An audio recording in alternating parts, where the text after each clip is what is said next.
Governments love to tell you they're working for your financial freedom. They talk about stability, growth, and opportunity. But if you look closely at history, you'll see something much darker.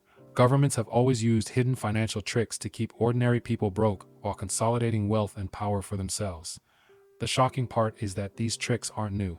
They've been recycled for centuries, wrapped in different packaging, sold under new names, but always with the same purpose: to transfer wealth upward and keep the majority dependent. Let's start with the oldest and simplest trick of all: inflation. When a government spends more than it can raise through taxes, it has two options. It can admit the truth and tax its citizens openly, which is politically dangerous. Or it can quietly debase the currency, reducing the value of every coin and every note in circulation. Ancient Rome mastered this tactic. In the 3rd century after Christ, emperors facing military expenses began reducing the silver content of the denarius. A coin that once contained nearly pure silver eventually became mostly copper with just a thin wash of silver on top. The empire pretended nothing had changed, but everyone holding those coins paid the price. Inflation skyrocketed, savings evaporated, and wages couldn't keep up. It was a silent tax on the population, a trick still used today, just with central banks instead of imperial mints. The Middle Ages brought another version of this game: forced loans. Monarchs in England, France, and Spain routinely leaned on wealthy merchants and guilds to lend money to the crown. Of course, these weren't voluntary. Refusal meant fines, confiscation, or worse. Sometimes the crown promised repayment with interest, but repayment often came late, in devalued currency, or never at all. The government maintained its wars and palaces, while merchants had little choice but to surrender their capital. The trick here was coercion disguised as patriotism or duty, and it worked for centuries. By the 17th century, the financial system itself became the trick. When Britain created the Bank of England in 1694, it wasn't out of charity. It was because the government needed money to fight wars with France. Wealthy investors bought government bonds, and in return, the crown guaranteed interest payments funded by taxes. This sounds like a fair deal, but think about who paid those taxes. Ordinary people, through duties on goods like salt, beer, and cloth. The wealthy lent money to the government and earned secure interest. The poor paid higher taxes to fund those interest payments. It was a wealth transfer system dressed up as national finance. And it cemented a pattern still alive today. The safest investments in the world are lending money to governments, and those returns are ultimately guaranteed by the labor and consumption of the masses. Fast forward to the modern world, and the tricks are everywhere. Take deficit spending. Governments run up massive debts, issuing bonds bought by investors, banks, and foreign powers. Politicians tell the public it's for infrastructure, jobs, or social programs, but much of it funnels into defense contractors, corporate subsidies, and bailouts. When repayment time comes, governments don't cut spending at the top. They raise taxes, inflate the currency, or slash social benefits. The trick is that the debt looks like it's for the people, but the burden lands on their shoulders, while the profits go to the bondholders. And then there are bailouts. During the 2008 financial meltdown, banks took reckless bets, bundled toxic mortgages into securities, and nearly collapsed the global economy. Who paid for it? Ordinary taxpayers through massive government bailouts. Who profited afterward? The very same banks, which emerged bigger and more concentrated than before. The trick was simple: privatize the gains, socialize the losses, and the public was told this was necessary to save the system. Even the way governments handle pensions and retirement is a sleight of hand. For decades, people in countries like the United States, Britain, and across Europe have paid into government-managed systems, trusting that the money would be there when they retired. But governments often don't actually save that money. They spend it immediately and leave IS in its place. The promise is that future taxpayers will cover the cost when the bill comes due. It is essentially a generational Ponzi scheme wrapped in official language. It works until demographics shift, populations age, and suddenly the system is unsustainable. Then the government reforms it, usually by reducing benefits, raising the retirement age, or inflating away the value of payouts. Notice the pattern.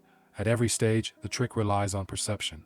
The public is told inflation is growth, forced loans are duty, national debt is investment, bailouts are stability, and pension cuts are reform.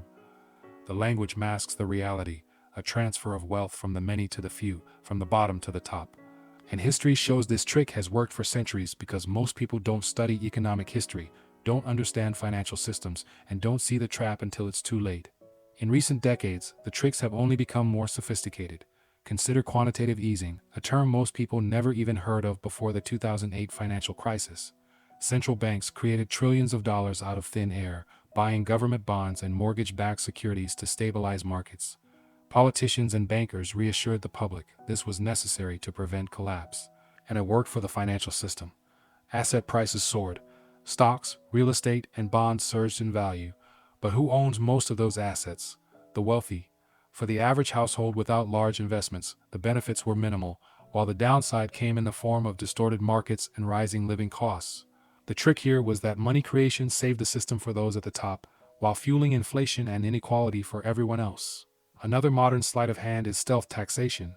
Instead of raising income taxes directly, governments quietly tax through mechanisms like sales taxes, fuel duties, and most of all, inflation. When prices rise faster than wages, the gap is effectively a hidden tax on savings and purchasing power. Governments love inflation because it reduces the real value of their debts, but for citizens, it erodes financial freedom. You may feel richer because your salary is higher in nominal terms, but if your costs outpace your earnings, you are actually losing wealth. This is not a bug of the system, it is the system. Inflation is not simply an accident of economics. It is one of the most consistent tricks governments deploy to shift the burden of their spending onto you without ever admitting it. Then there is regulatory capture. On the surface, regulations are meant to protect the public. Financial rules, safety standards, consumer protections. But time and again, history shows that powerful industries influence the regulators meant to oversee them. Railroads in the 19th century, oil companies in the 20th, and tech and finance today all have shaped rules in their favor. This is the same dynamic the Peaky Blinders learned in miniature on the streets of Birmingham. Better to own the referee than to fight the game. Governments use regulation as a tool to appear protective, but behind the curtain, the largest corporations carve loopholes that keep competition down and profits flowing. The public sees protection. The insiders see profit. War finance is another old trick in new clothes. During World War I and World War II, governments issued massive amounts of bonds, telling citizens it was their patriotic duty to buy them. People thought they were supporting their nation, which they were. But these bonds also became lucrative, risk-free investments for the wealthy, guaranteed by future taxes. In the 21st century, the pattern remains. Trillions spent on wars in Iraq and Afghanistan were financed through debt, benefiting defense contractors, banks, and bondholders, while ordinary taxpayers shouldered the bill. The trick is that wars are always presented as temporary emergencies. Yet the financial burdens last for generations, long after the soldiers have returned home. Governments also weaponize complexity itself as a financial trick. Tax codes, thousands of pages long, financial instruments so complicated even professionals struggle to explain them. Budgets filled with hidden line items and jargon. All of this creates an environment where ordinary citizens cannot possibly track how money is flowing. Complexity becomes camouflage. When you cannot see the transfer of wealth, you cannot resist it. In ancient Rome, debased coins were a physical sign of the trick. Today, it's balance sheets buried under acronyms and obscure programs. The trick is the same. Make it too complex for the public to follow, and the transfer can proceed unnoticed. Why does this matter now? Because the tricks are alive and accelerating. Inflation eats away at your savings. Debt loads grow larger each year. Bailouts remain the reflex of choice whenever markets wobble.